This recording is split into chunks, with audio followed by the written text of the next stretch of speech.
Okay, so I'm going to go through a video example just of kind of what I've written out, purely because I find that, maybe some of what I've written might not be easy to follow, just through reading it. So I feel that if I do a video, some of the stuff might become a little bit more clearer, and obviously then you can use it and execute on it. Okay, so obviously what we're trying to do here is we're trying to narrow down long tail search phrases and figure out how we can target them, like what's your good ones to target, what's your bad ones to target, and obviously we can create an article or a piece of content around about that we can then, optimize and send links to and rank. Alright, so I'm doing this completely off the cuff. This isn't planned, there's no planning behind this at all. This is just whatever I search will kind of show up and we'll go with it. Alright, so I'm going to pick something in my head, probably something like let's do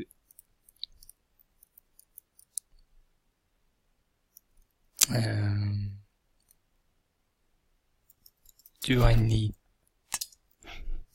permission to do I need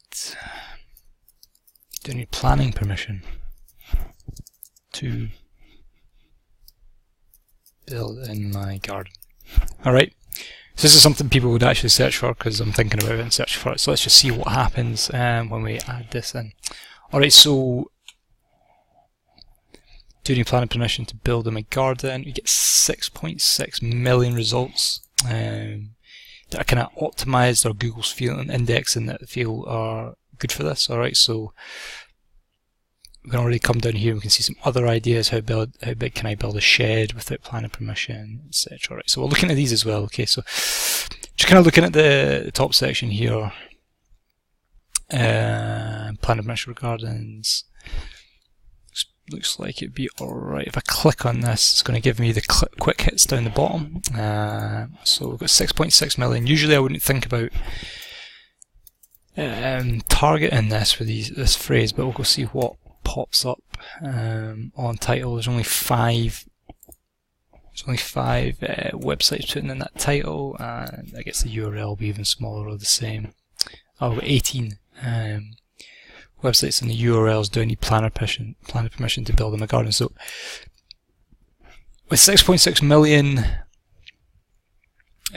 results, you've got there must obviously be quite a market for doing that. But now, like, clicked here and then bang, do I need planner permission in my garden? Do I build a garage in my garden? Build a brick shed in my back garden? So we've got all these other ones that have now popped up as well that we can look at. So build a brick shed in my back garden. Let's just go with that one. Okay, so now it's narrowed down a little bit more. 2.9 million. See, I feel this would do. This would be all in title. I don't really see a lot of people having this. Right, nobody's got this in their title for a blog post or a bit of content or anything like that. So obviously it's not going to be in the URL either. Well, it shouldn't anyway. So this is something I would go and I'd actually think about if I was in like a sort of, like the garden design area, sort of market or architecture or anything like that. I would look to build a blog post around about this, and obviously like, build a brick shed in my back garden. You actually then create a blog post about maximum. You can talk about it in there as well. How big can I build the shed without planning permission? So this is all just like relative stuff that people are looking at, and because obviously I'm doing quite a lot of searches here, Google's going to make sure that I am a real person and not a robot, which is cool. This is better. 626,000 results. These guys here have obviously got a big article about this, I think, because obviously they're here quite a lot. They've got home building up the top, very like authoritative website. YouTube in there, planning portal, quite a big website. But that's fine, we can. It's not an issue. It's not. We can't. It doesn't mean we can't outrank them if we write the correct piece of content.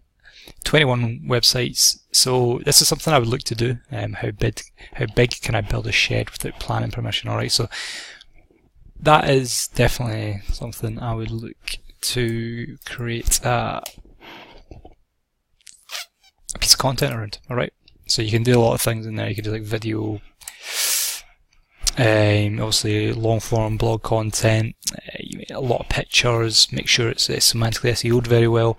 Yeah, and then also, that'll give you a good chance of ranking. But then, you obviously need to do that, a lot of social sharing and build links to it as well, so it's actually got a bit of power and it can actually rank a lot higher. I'll see if I can find an example of one that I probably wouldn't go after.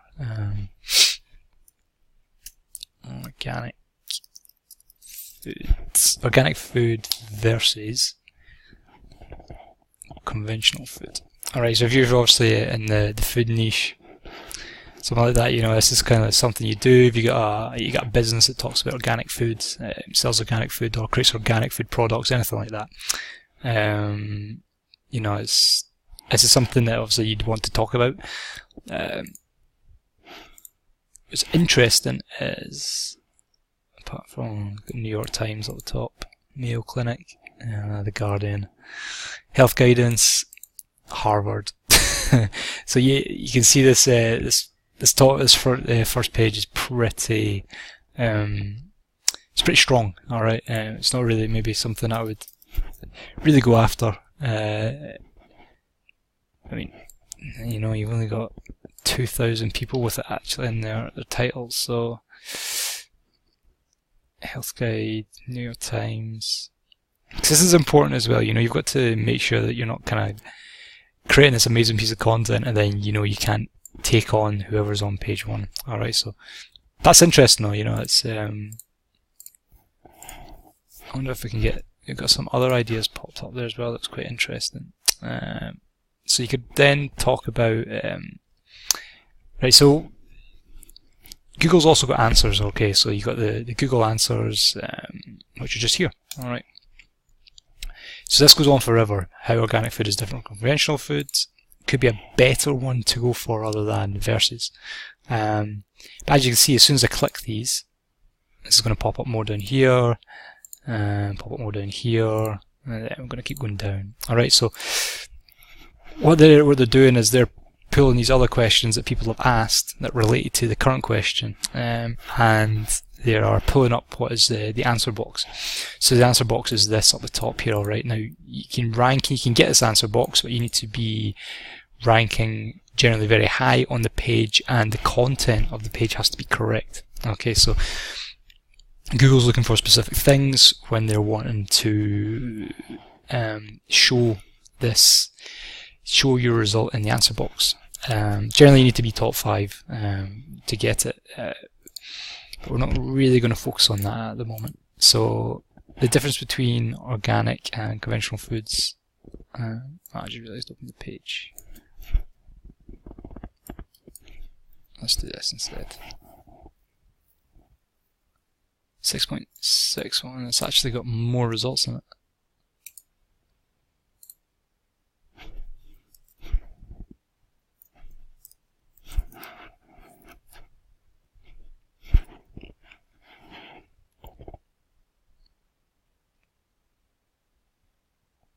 I feel this one would actually be easier to go after. Doesn't seem to be the first page, it seems to be too strong. One result has got how is organic food different from conventional food. And there's another thing you can do as well. You can actually add the little asterisk things up the top, and what that'll do is it will actually search for websites which have got those specific keywords in that order in their title, and it's going to pull up no results for that. Alright, because they've not got the exact things in that order. Alright, so that's, even though if you're in organic food, that's something I would go after, definitely. But ideally what we're trying to do is we're trying to aim for, you want your question to be less than 1 million results, ideally. If you type in something and it's got like 600 million results, you're going to want to stay away from that. That's going to be pretty tough. But once you start getting to like, see this, so this is 6.1 million. And once you start getting to like the closer to the 1 million mark, you're almost good to go. And then if that all in title and that all in URL If the results for that are below 10,000, that's generally a good indication that it's definitely worth kind of going after and creating a piece of content around about that. Alright, so I hope that was helpful. Obviously, you can just ask questions, comment below if you want to add to this, or you want to ask me anything at all. Okay, cheers.